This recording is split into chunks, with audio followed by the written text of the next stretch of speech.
Hello, I'm Sunny Williams. I'm up here on the International Space Station. So this is Node 2. This is a really cool module.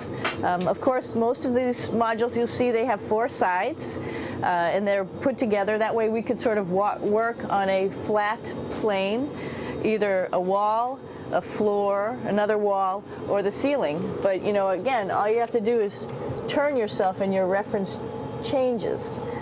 The reason I'm bringing that up is because this is where 4 out of 6 of us sleep. And so people always ask about sleeping in space. Do you lie down? Are you in a bed? Not really, because it doesn't matter. You don't really have the sensation of lying down. You just sit in your sleeping bag. So here's one sleep station right here. I'm going in right now. You can follow me if you want. So I'm inside. It's sort of like a little phone booth, but it's pretty comfy. I've got a sleeping bag right here that we sleep in, so we don't have sort of like a little bit of a cover. We don't fly all over the place.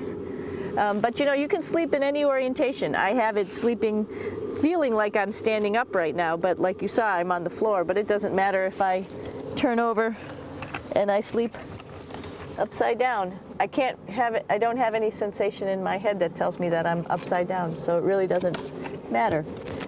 The sleep station is also like a little office. We've got a computer in here. As you can see, we've got a couple little toys. I've got some books.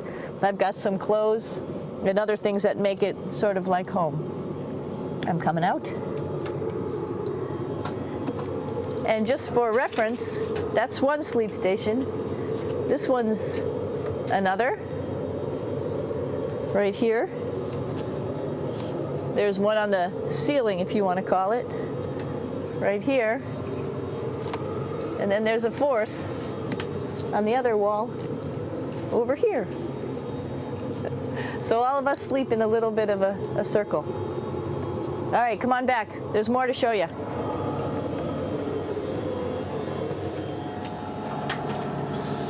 I know that there's some questions about how to use the bathroom and how do you actually live in space like normal, like at home. I mentioned real quickly about getting up in the morning and brushing your teeth and washing your face. Well, how do you do that? Well, here is the bathroom essentially. You get up in the morning and we have a little kit and it has all the essential things that you need, like your toothbrush and toothpaste and brush. See how much better the brush makes my hair look? I'm just joking. It still stands up straight. It doesn't matter where you are. It's always going to stand up straight while you're up in space. A lot of people ask about toothbrush and toothpaste.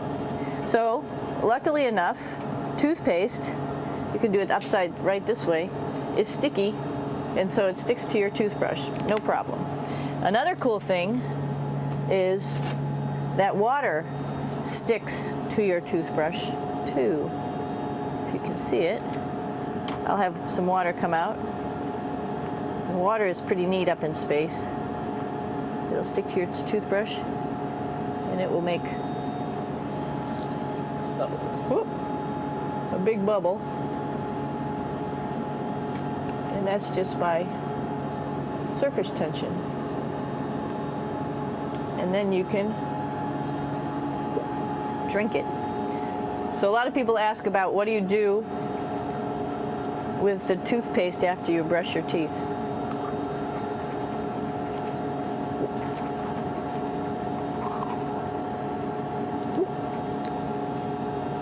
Two options.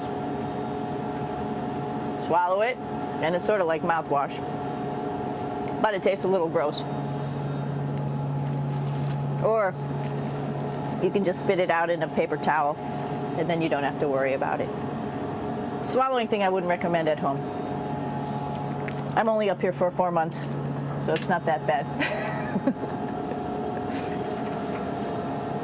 One of the most pressing questions about living in space, of course, is the bathroom. So let's take a look at that little piece of work. Come on in.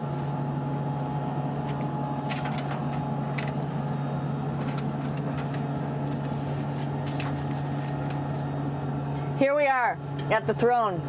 This is awesome. You might see the little You might have noticed the little moon on the outside. This is our orbital outhouse right here.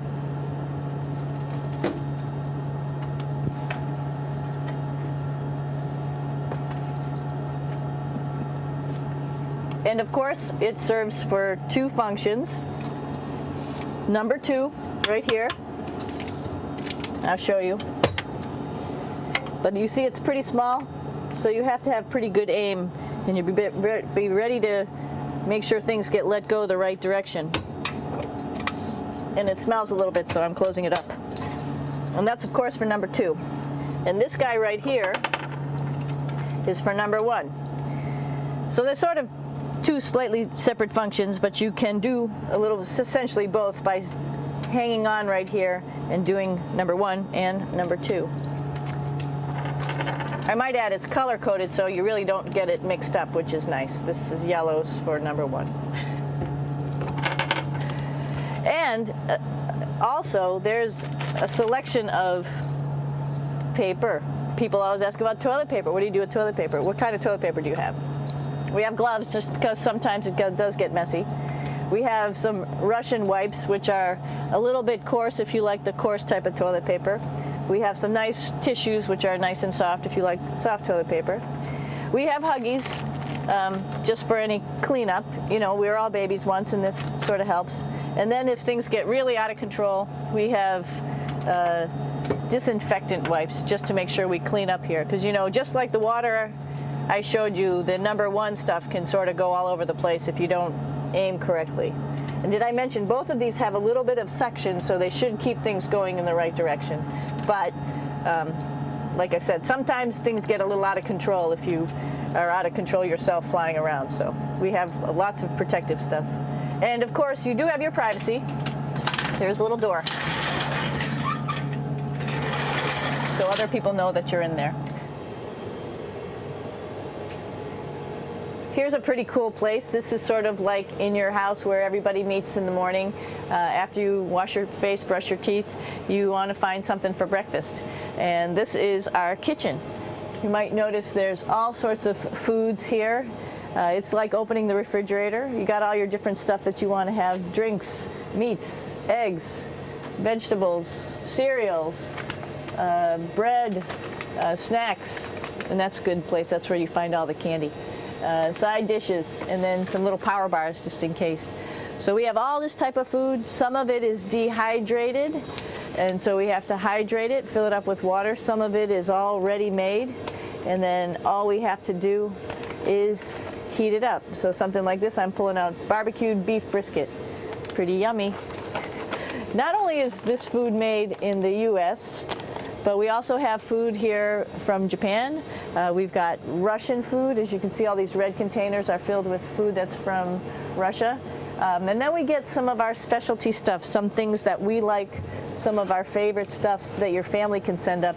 In fact, I like fluffernutters, and so I got sent up some fluff so I could make my fluffernutter with peanut butter.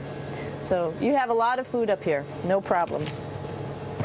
Now, I'm going to say where we are. So right now, we're in the Japanese laboratory. It's one laboratory out of many here on the International Space Station. It's actually on the left-hand side. If I was International Space Station and I was flying through space like this, my left hand would be where the Japanese laboratory is.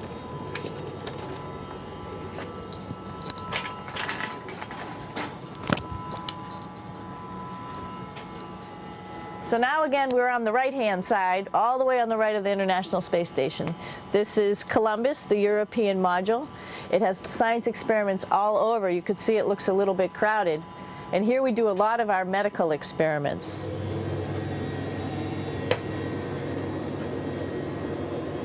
Here we are in the U.S. laboratory. Again, this is a laboratory with science experiments on all of the walls here, all sorts of stuff that we do. And one of the things we also do is we exercise. We have some exercise equipment on board the space station. We need to do that because we lose bone density and muscle mass while we're up here, and that's a result of not having to fight against gravity. So how we keep ourselves in shape are with a bike, a treadmill, and a weightlifting machine. This is the bike. You notice the clip pedals. So all you need to do is actually clip your feet in, and then you can start pedaling. You don't need a seat because you don't sit down. Actually, I haven't sat down for 6 months now, so you don't need any type of seat. Just make sure you're held in with your pedals. You probably see that the bike bounces around a little bit. As I move it, it's not steady and held to the wall firmly. And the reason for that is the space station is pretty big. You saw that there's also solar arrays on the space station. If we start putting any forces into the space station, it's going to make those solar arrays bounce around a little bit. So to prevent that, the machines bounce around a little bit, move around a little bit, and that way we don't put any forces onto the structure of the spacecraft out to the solar arrays. All right, a little farther on. Come on.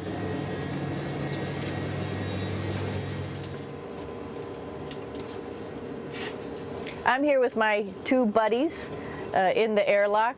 Actually, these are two spacesuits that are ready, primed up to go outside, as we call it, to go do a spacewalk in case we have to do anything outside. Some of the things we do outside are just like inside, repairs. We have a lot of electrical boxes and machinery and solar arrays, in fact, that I talked about earlier, that are outside, and sometimes they don't work quite right. Remember, space is really cold and really hot, and it's also the vacuum of space with no pressure, and so some of the equipment doesn't work well all the time. So we might have to go out and do a spacewalk.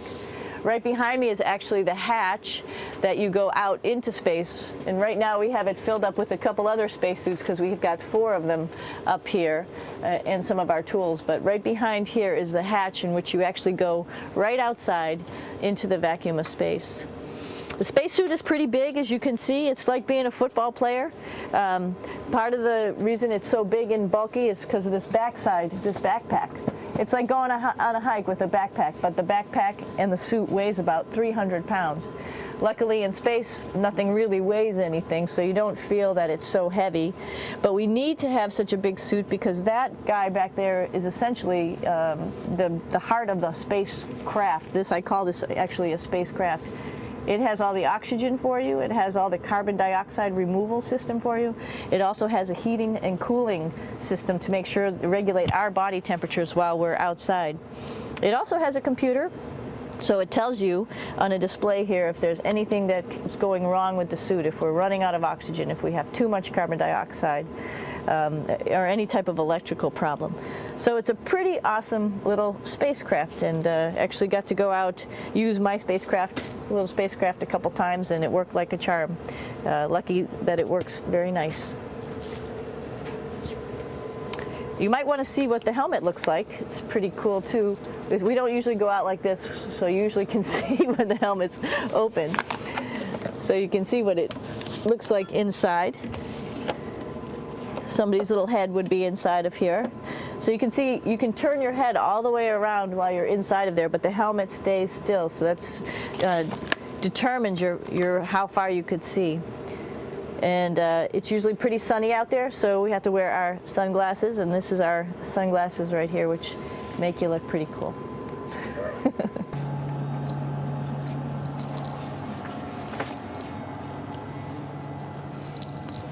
It's like a glass-bottom boat. This is the cupola. It sticks down below the space station. It's one of those places you find yourself hanging out in all the time because all you want to do is look back at our planet. I think some questions I had were about what do you do in your free time? And you can't help but want to just come to the cupola and look outside as much as you can. And a lot of folks, I play this game with myself about where we're flying over the Earth.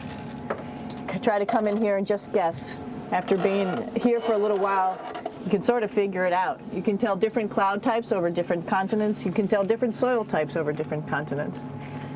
So let's see. And then, of course, there's a lot of ocean. So usually we're over the ocean at first glance. I will tell you in just a moment where we are.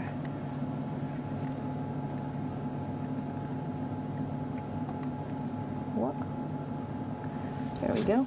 Oh, right now we are right over Africa. It's a little bit cloudy, as you can tell, but we're right over the continent of Africa. Hey, what's that? I think that's a Soyuz spacecraft. That's the spacecraft that's taken us home to planet Earth today. Oh my gosh. We might have to go take a look at that. That's pretty cool. It's a little bit smaller than the rest of the spacecraft, the space station, so you'll see if we go there, it'll be a little bit more crammed. But we're going, you can look all the way back to the back of the spacecraft, which is where the Russian segment is, and then you could look all the way forward to the front of the spacecraft, where the Japanese laboratory, the European laboratory, and the American laboratory are, and then back to the solar arrays where we started in this morning when we were looking out the Japanese window.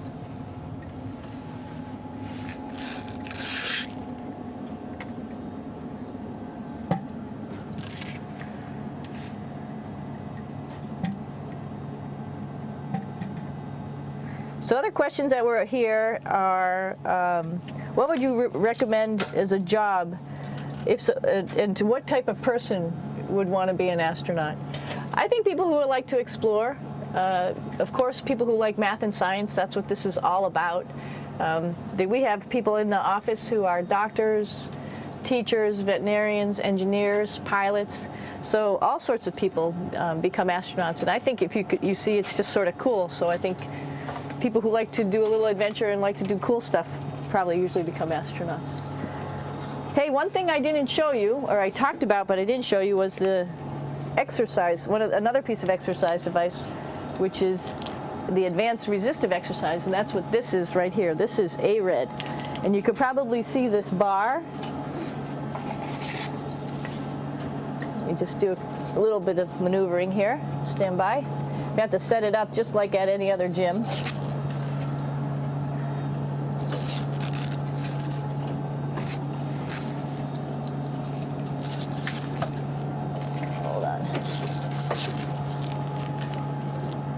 Show you how this works.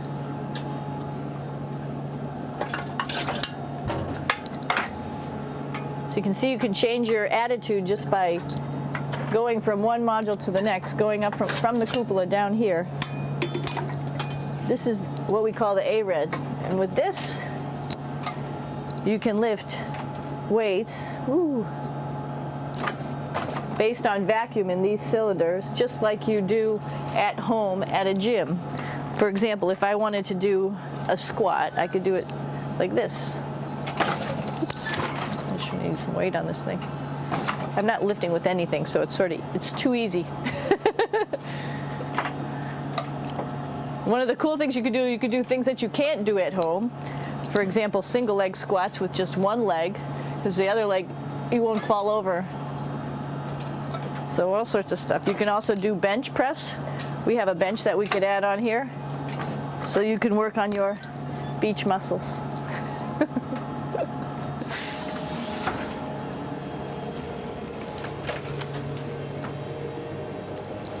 Hey, Aki, what are you doing down there? Crashing things. This is one of the cool things about space, too. It sort of looks like there's a big old hole here, but you don't even think twice about it. You could just jump over the hole, or if you want, you can go jump into the hole. I'm coming down. Woo!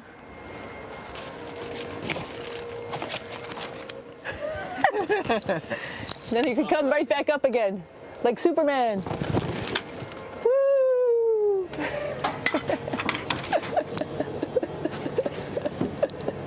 We're lucky we have a really cool big space station that you can fly around in. That's actually called the PMM. You might have saw it out the window. It's a big silver canister. What's really great about that is it's essentially our closet in our pantry, or whatever you want to call it. We have extra food down there, we have extra clothes, we actually throw the trash out down there. So it's nice and organized, and we have all of our stuff that we need while we're working in all these other modules all stowed in this location down here. And it's a lot of fun to play in. So we're going into the Russian segment. Be ready. You don't need a passport either.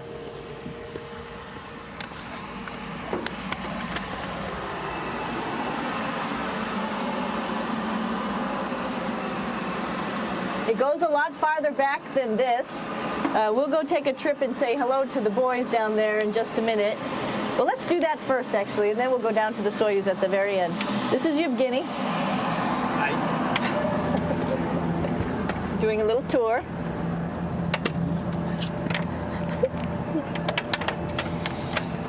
This is the FGB, and what's cool about this module, it is actually the very first piece of the space station that came up in 1998. The space station has been around for about now manned for 12 years, but it's been up in space for about 14 years. And this was the very first. It is like the Russians' PMM. It has a lot of storage, as you can see.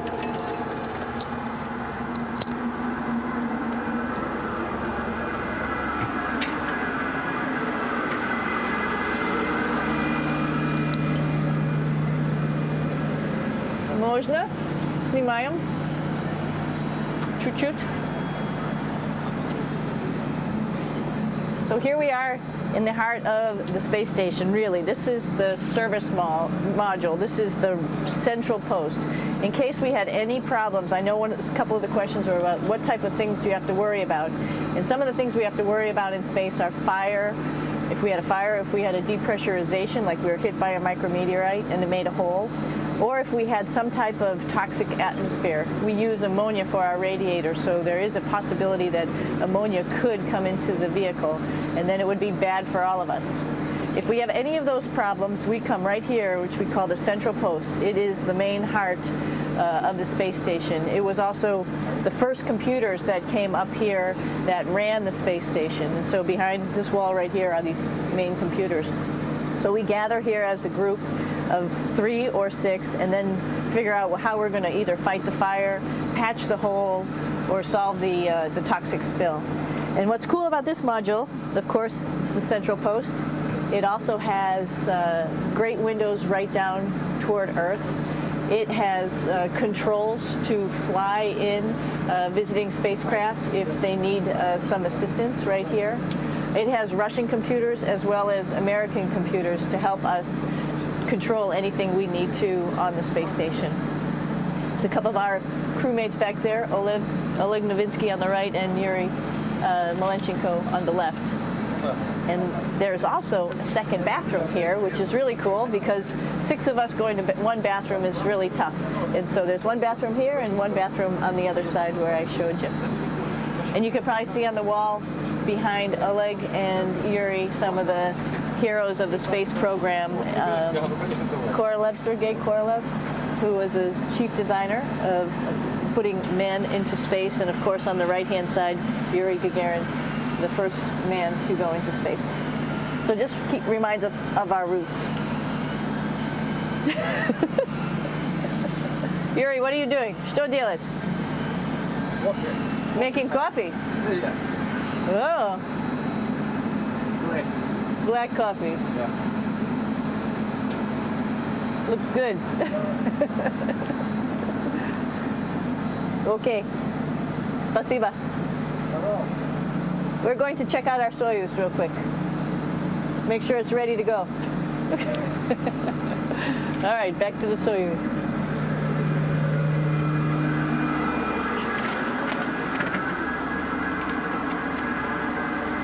I'm going to stop here just for a quick second. You can see on the Russian spacecraft there's also other modules that stick out, down, and above. Right here is, let's see, I'm trying to be oriented. That's a place where we do spacewalks from for the Russian side. There's Russian spacesuits in here, and also a visiting vehicle which brought fruits and vegetables and becomes a trash container when we undock. Up on this side is also a future place where they're going to do spacewalks from, and connected to it is Kevin's, Oleg's, and Yevgeny's Soyuz spacecraft. And now let's go see ours. Whoa. Извините. No problem. Это пробка.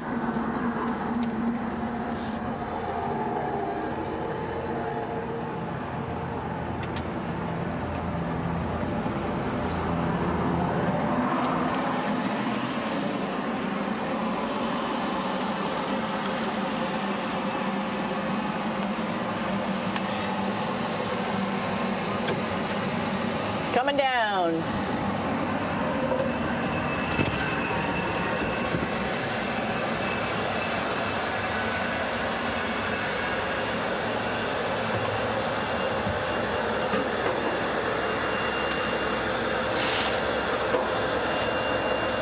It's a little tricky getting in here.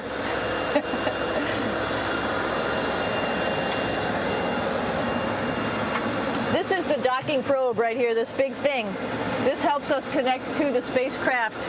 This probe actually sticks into this cone, and that's how the spacecraft, our Soyuz, becomes connected to the I.S.S. initially.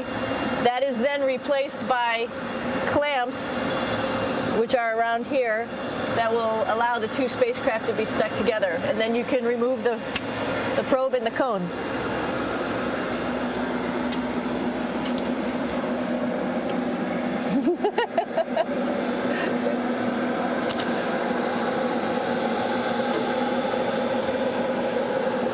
You okay?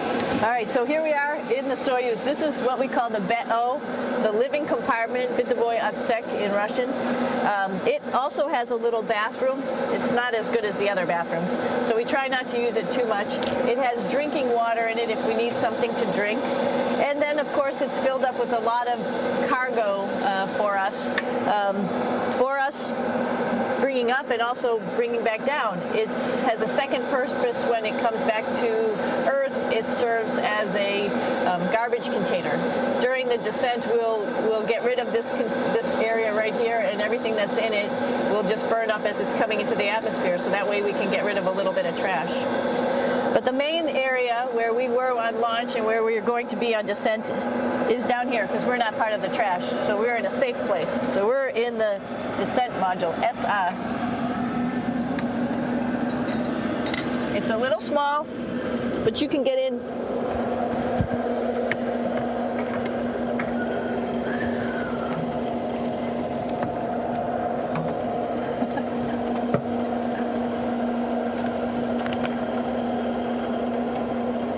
Not sure how well you could see in here. Hold on for a second. I'm going to turn it up this way, just so you could see the hatch, and you could see Kevin. It's a little bit small, but we'll come in and show you around. You coming in? Probably not. Okay.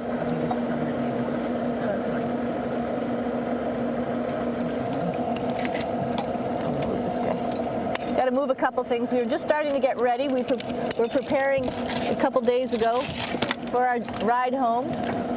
It's a little bit squishy, but everybody asks, how do you sit in the Soyuz? And you sort of sit in your seat like this. The seat is molded to your body, and so you can just sort of squish in here and be pretty relaxed. Everybody has a handmade seat for them. And then, of course, there's a control panel, and that's where we do most of our actions and work right here. There's hand controllers which you can fly the vehicle with, and there's a stick right here primarily used for communications when we're trying to talk to the ground. So 3 of us fit in here. Like I said, it's a little squishy, but somehow it seems like we all managed to get in here and fit pretty well, and it's a pretty safe ride home. You're probably wondering, what's all this junk behind us? Well, it's all of our parachute, first of all, and then it's all of our survival gear, just in case we end up landing in some strange place on the planet and nobody's there to rescue us right away. We have all sorts of survival gear with us, keeping us safe in here. So they've pretty much thought of everything. And we'll be home on the planet within the next 12 hours. Pretty shocking.